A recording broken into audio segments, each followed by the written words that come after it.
Okay, Coach Kelly is ready for questions. We will start here on the left side, second row. Kibi Huggins, WFB. Coach, I want to talk to you about the depth of this receiver room. You finally have a fully healthy Chris Hilton, also the new additions, but I want to talk to you about Trey Green. He's a young talent. What is expected out of him this year?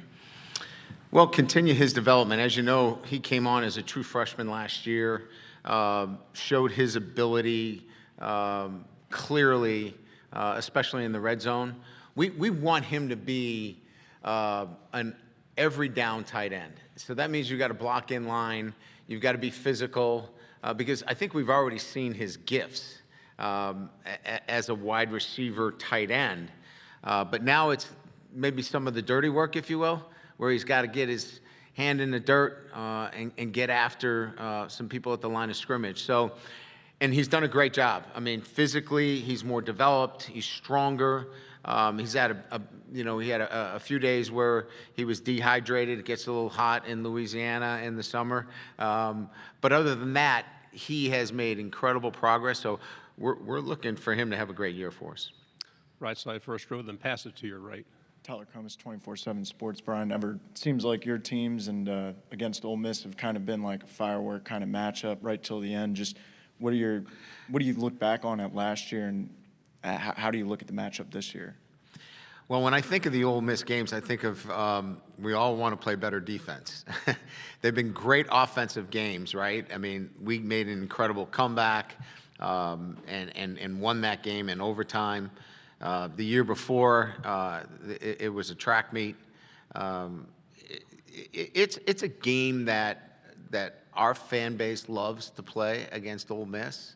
But I think we would both say that we're looking to play championship level defense. And I think Ole Miss was closer to that last year with the group that they put together. Now it's our job to put together a championship defense at LSU, and I think we're closer to that. Middle, second row.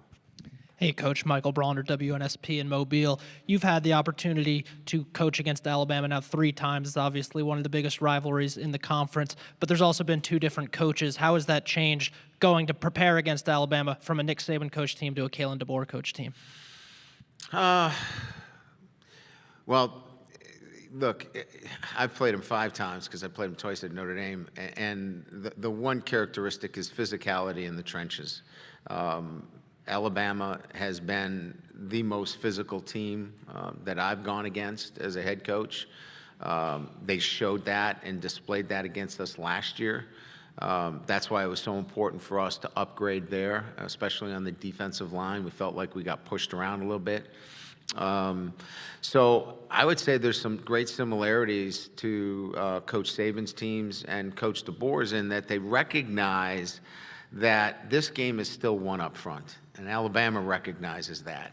Now, do they have terrific skill players? Absolutely, right? We could talk about them all day. But I think it starts with the trenches, and I think it starts with the ability to maintain a standard that has been set at Alabama, and I think Kalen's done that as well. Front row. Dick Cox with Lindy Sports and Cox Sports Broadcasting. Well, Coach, it seems like every year you have a tough season's opener. You've got another probably top 5 matchup going to Clemson, the Battle of the Tigers, the Battle of Death Valley, and all the things you can imagine right there. But what are your thoughts about going to Clemson to play week 1? A great deal of respect for Clemson. I think that is a given because of my background playing Clemson, as an ACC team. So I have great respect for Dabo and what he's built and the championships. But at the end of the day, our feeling is this is a goal of ours. This is one of our tangible goals that we have put out in front, that we want to start the season 1-0. It's important to us. And so our off-season training has been about that. It's about going 1-0 and playing a great program. And we're excited about the challenge. It's going to be difficult. But look, I don't think you set realistic goals unless they're difficult. This will be a difficult challenge for us, but one that we're excited about and one that we're focused on with great intent. Front row. Jacques Doucet, WAFB in Baton Rouge. Coach. Jacques? Is it Jacques?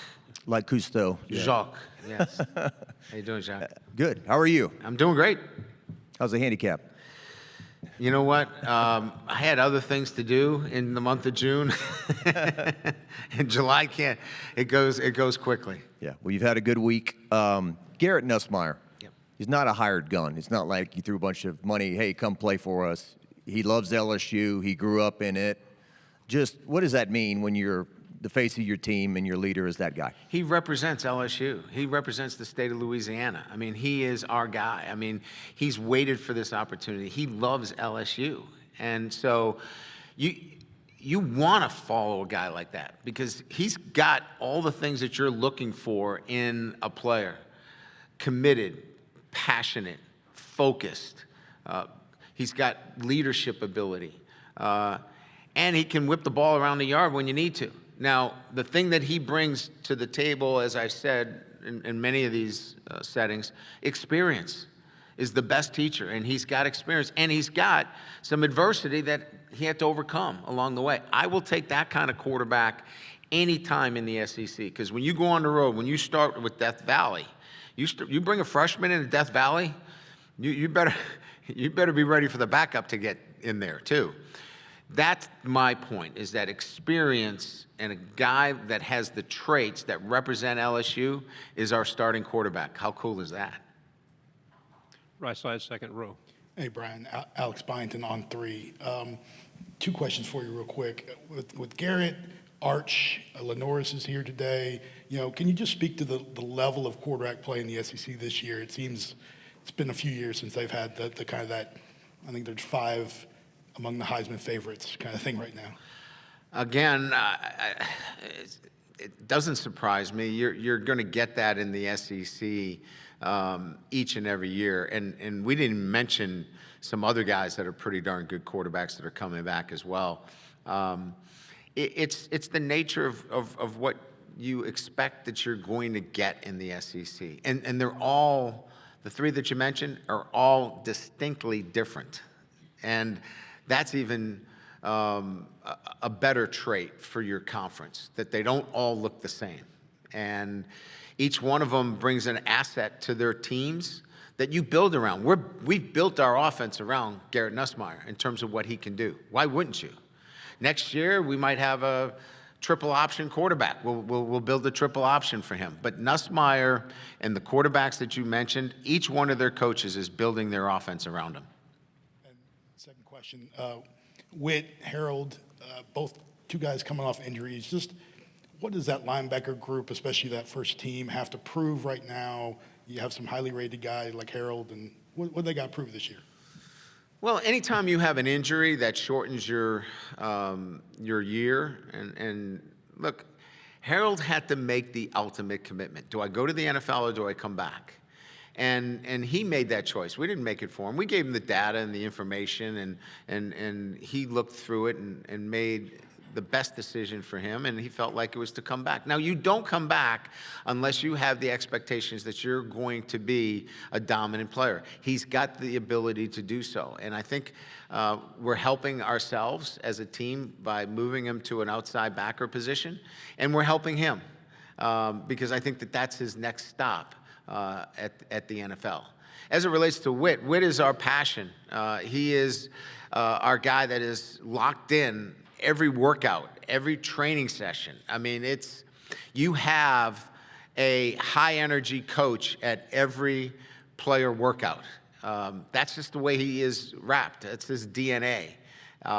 So as a coach, you can imagine I can get 2 hours sleep every night because I've got Witt Weeks. A little more than 2, maybe 3. Left side, third row.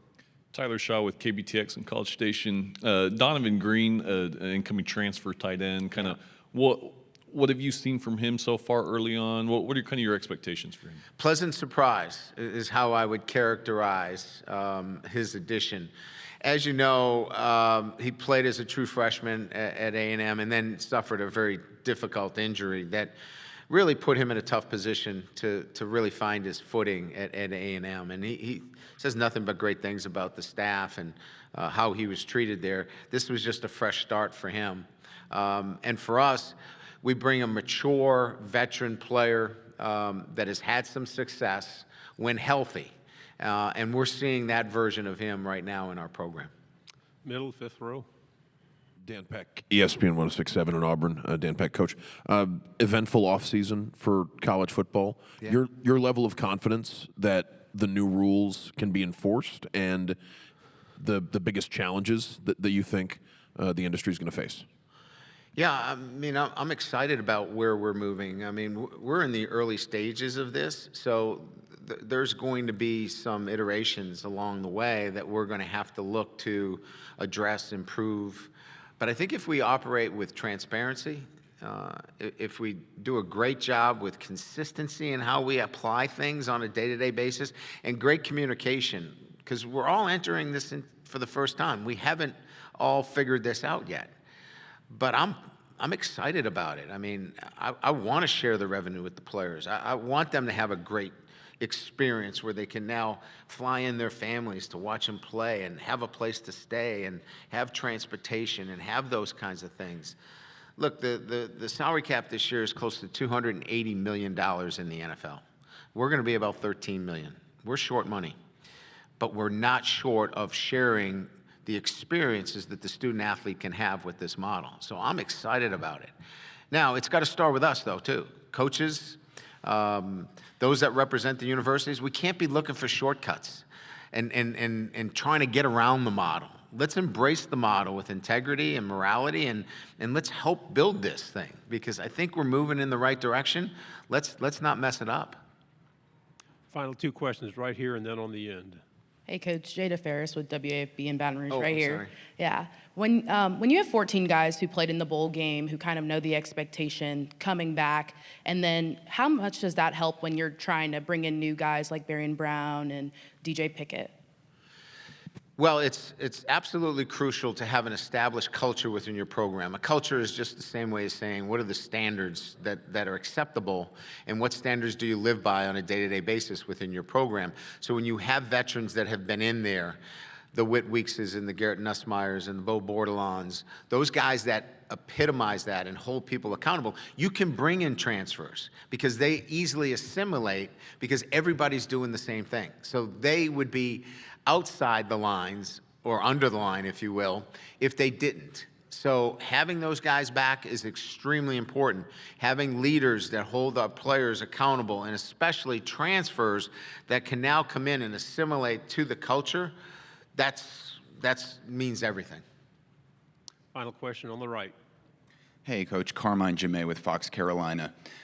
You have obviously had sustained success. So has Coach Dabo Sweeney. Yep. What do you think are the pillars of his programs that have allowed him to have so much success? And then when you're starting off the season with such a great matchup against another, legendary coach, what is your feeling, your excitement level when you have that going into the season? Well, I know Dabo very well. He's extremely passionate about the game, but he wants to teach through this game. He wants to develop his players spiritually, intellectually, socially. He wants to give them the opportunity to be the best version of themselves on the field and off the field, and he runs a program accordingly. He gets knocked all the time for not wanting to take transfers.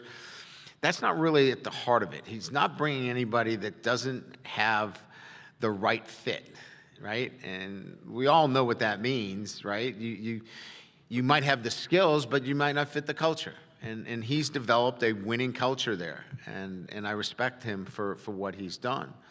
But on the other hand, it's also a program that is regarded as a premier program. And so we've got an incredible challenge, one that we're excited about, one that we're looking forward to. We still think we are the Death Valley. They can use the name too. We're letting them borrow it.